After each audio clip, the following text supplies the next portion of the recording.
Shavua Tov. It's good to sort of see you. This year is dedicated Li'ilu Nishmas Rachalea Bas Rav Chaim Tzvi. We're starting something new, something that's very connected to what we're doing in terms of our reality of living this time of year with Sukkot upon us. The end of Sukkot, Atzeret, is Simchas Torah. So we're going to talk about today, and this will be the first of a series, on what Torah is and why we learn it, and where we fit into it, and how it changes our lives, and what it does for us spiritually. All of these topics. We're going to talk about what Torah actually is, and what the joy of Torah is, and what Simchas Torah is for women. So what's Torah? Torah is the blueprint of the world. What that means is that it's not a response to the world. It's not, well, there are people, and people have jealousies and pettiness and quarrels and hatred, and therefore it should say, Lo tirtzach, don't murder. No, Hashem wanted people to be able to choose to value His image and to see preciousness and eternity in the face of every person. And in order for us to choose that, He created a world in which murder would be possible, so that we could affirm the value of life. So the value of Lo Tirtzach existed before a world in which it could be practiced existed. So in that sense, this is what's meant by the famous Mamar, Histakel Boraita Ovara Alma. He looked into the Torah and he built a world to fit that pattern. So let's talk about what a pattern is for. If you were to buy a dress in the old days, the first step along the way is going to be measured and have a pattern constructed, and then there's the dress. So the dress is there for you. You existed before the dress.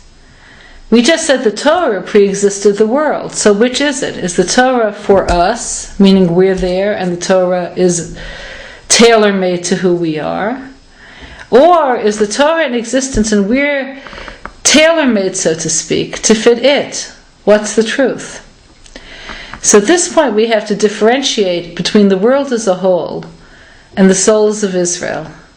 The souls of Israel pre-existed the Torah. I want you to realize the implication of this. The souls of Israel pre-existed the Torah.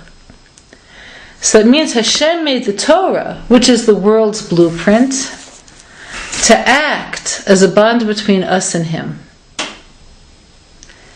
What's the implication of that in our own lives? So let's look at these fairly complex ideas and divide them into two. The first is that the Torah is the blueprint of the world. The second is that we pre-existed the Torah. Our pre-existence of the Torah means that the souls of Israel, our collective soul, the part that makes us one, is as close to the essence of Hashem as anything could possibly be.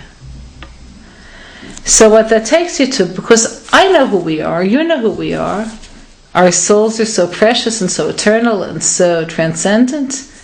That's me who had 2 minutes worth of inner conflict about what kind of topic to put on the diet yogurt. What's so spiritual about that? So the idea is that the soul, so to speak, was sent into exile. This world is a place of exile. And because of this, it doesn't have a permanent feel to it. We're always restless. The goal of this world is to redeem the soul from its exile. The world was created as a backdrop to the soul's need for free choice. The Torah is the key. So the Torah had to exist before the world, since the world is meant to be a backdrop to making choices. The possibility of choice had to be there before. Torah is the book of choices, the book of freedom, the book of possibility. So Torah had to be there before the rest of the world was there.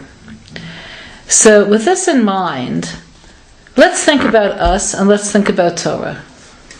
We're very complex. Have you noticed how complex we are? So a person will say, it wasn't the real me who spoke Lashon Hara. The real me affirms life, believes in people. So then, who was it who spoke Lashon Hara? Charlie speaking through my mouth? Michael? What do you mean it wasn't me? So who was it?